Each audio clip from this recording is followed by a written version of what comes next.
What if I told you that one man, born in a small wooden house in 1839, quietly created a system of wealth so powerful that it still shapes the world 150 years later? A system so durable that even when his empire was broken by the US government, even when presidents tried to stop him, even when public outrage turned him into the most hated man in America, his wealth didn't just survive, it multiplied. And here's the mystery: Rockefeller has been dead for nearly a century. Yet the structures he built still control universities, banks, healthcare, oil, global charities, scientific research, and even the modern billionaire playbook. How does a fortune outlive its owner? How do you build money that refuses to die? Most people think Rockefeller was just the oil guy.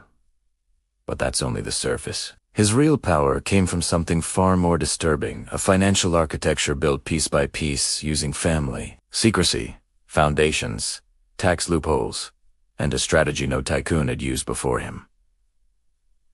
This is not a conspiracy. This is history, documented, recorded, and taught in economics programs around the world. Today, we uncover how Rockefeller created immortal wealth and why modern billionaires still copy his methods. To understand the empire, you must first understand the boy. John D. Rockefeller was not born rich. His father, William Rockefeller, was a traveling con artist who sold fake miracle cures. His mother, Eliza, was religious, strict, and disciplined. John grew up learning two things at the same time from his mother: discipline, saving, obedience from his father; negotiation, secrecy, and distrust. This strange combination created a financial machine in human form, a boy obsessed with numbers, a teenager who treated every penny like a soldier. By age 16, he was working in Cleveland as an assistant bookkeeper. He watched ships, wheat, iron, and freight move through the city.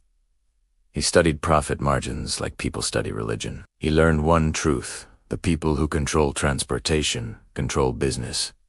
But there was something else happening around him. A new black liquid was bubbling out of the ground in Pennsylvania. Oil. It looked dirty. It smelled terrible. It ruined clothes. Most people thought it was useless. Rockefeller looked at oil and didn't see a liquid. He saw the future. Before he even touched oil, he studied how money flowed around it. Who transported it? Who refined it? Who wasted Italiano? Who ran out of it? Where others saw chaos, he saw inefficiency. Where others saw gold, he saw monopoly. He believed one idea with religious faith: waste is sin. And the oil industry at that time was nothing but waste, risk, and competition. Rockefeller didn't want to dig for oil. He wanted to refine it, process it, control the part everyone needed. And that decision changed history. It was the first building block of immortal wealth. The year is 1863. Rockefeller invests in his first refinery, but here's where he becomes different from every other businessman. He doesn't build companies. He builds systems. Rockefeller studied every part of the oil chain: barrel costs, railroad rates, transportation, accidents, chemical processes, lighting demand. He hired chemists. He built storage tanks. He negotiated secret deals. He redesigned shipping. Every move reduced cost. Every saving became leverage. Soon, he used that leverage against competitors, buy them, absorb them, or outprice them. By 1870, he officially formed Standard Oil. This was not just a company. It was a machine with one mission: eliminate chaos from the oil market. He created the world's first modern corporation. Branches, divisions, management systems, performance tracking, and then he invented something no one had seen before: the trust structure. This allowed Standard Oil to control dozens of companies without owning them directly. Rockefeller was turning business into an organism: central brain, many limbs. By the 1880s, Standard Oil refined over 90% of America's oil, but Rockefeller himself stayed in the shadows. Quiet, calculating, hidden. While journalists attacked him, he stayed silent.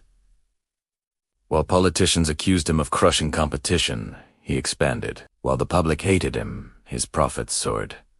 And this is where the story turns. Because Rockefeller made the same mistake every great empire makes, he became too big, too rich, too powerful, too dominant. He didn't just control oil.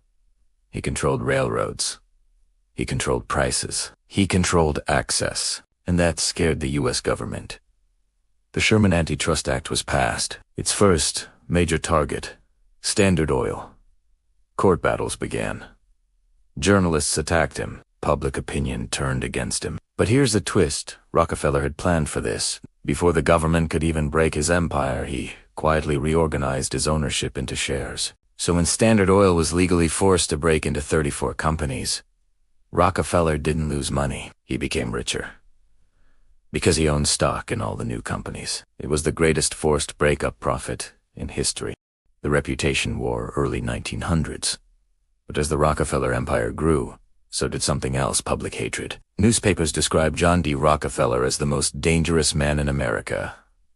Cartoonists drew him as an octopus, his long arms wrapped around banks, Congress, the courts, even the presidency. And behind this storm stood one man, Ida Tarbell, a journalist whose father had once been crushed by Rockefeller's business tactics. Her mission was personal. Her writing deadly. Every chapter she published exposed a new secret fraud, bribery, railroad manipulation, political intimidation. It was the first major investigative financial expose in American history, and it worked. Public opinion turned violently. Politicians demanded action. Courts sharpened their knives. Rockefeller's empire, once untouchable, finally had an enemy bigger than him. The United States government. But here's what most people never learn. This was exactly when Rockefeller made the most powerful move of his life. The breakup that made him richer in 1911. On May 5, 1911, the Supreme Court declared, Standard Oil must be dismantled. 34 companies were carved out of the one singular empire. ExxonMobil, Chevron, Amoco, Conoco, Marathon Oil, each one a future giant. And Rockefeller. Everyone thought he would collapse. Instead, he became the richest man in world history. Why? Because he still owned shares in all the new companies. When Standard Oil broke apart, each piece exploded in value. His wealth didn't fall. It multiplied. This was the twist. No journalist, no judge, no president had predicted. The empire was gone. But the money machine he built, it was just beginning. By the 1920s, Rockefeller understood something.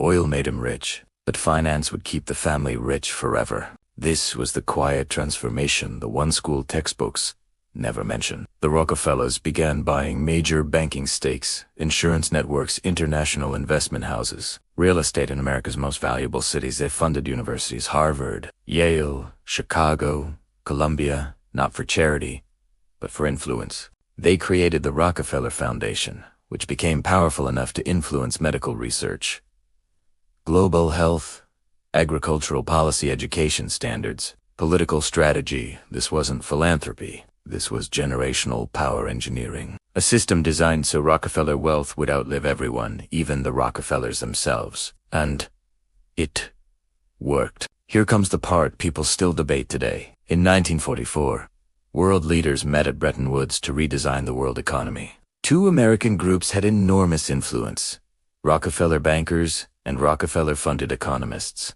Their fingerprints can be found in the creation of the World Bank, the birth of the IMF, the early structure of the United Nations, and the rise of the US dollar as the global reserve currency. Many historians argue the Rockefeller network didn't control these institutions, but they definitely shaped them. And that shaping allowed something crucial. Global financial systems now resembled the Rockefeller banking model. The empire that began with oil was now embedded inside international finance. This is why their wealth didn't die. The story didn't end with John D. Rockefeller's death. His descendants became senators, bankers, diplomats, CEOs, governors. David Rockefeller, the most influential of them, became chairman of Chase Bank, advisor to U.S. presidents, founder of the Trilateral Commission, a key figure in the Council on Foreign Relations. He knew kings, president, prime ministers, billionaires, intelligence chiefs. Some called him the unelected ambassador of the American century.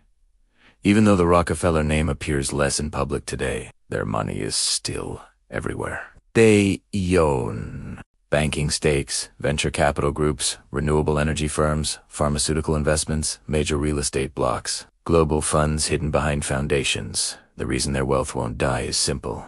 It's no longer tied to a person. It's tied to a system designed to grow even when the world falls apart. The secret of the dynasties. Why the wealth still lives. Every empire falls. Kings crumble. Corporations collapse. Nations rise and disappear. But the Rockefellers survived because they mastered one rule: don't build a company. Build a network. A network of banks, institutions, foundations, political channels, educational influence, global partnerships. Their power was never in oil, never in money. It was in architecture. The architecture of influence. That is why their wealth didn't fade with time. It simply changed form. Wealth dies. Systems don't. Rockefeller didn't create the biggest fortune. He created the longest-lasting fortune. Influence outlives money. Controlling institutions is more powerful than controlling industries. Empires today aren't nations. They're networks. And the Rockefeller network is one of the oldest still functioning. If you think dynasties disappeared, you're only seeing what's on the surface. The real power was never loud. It was always quiet, and it still is. This story is just one chapter. The next chapter, even more shocking.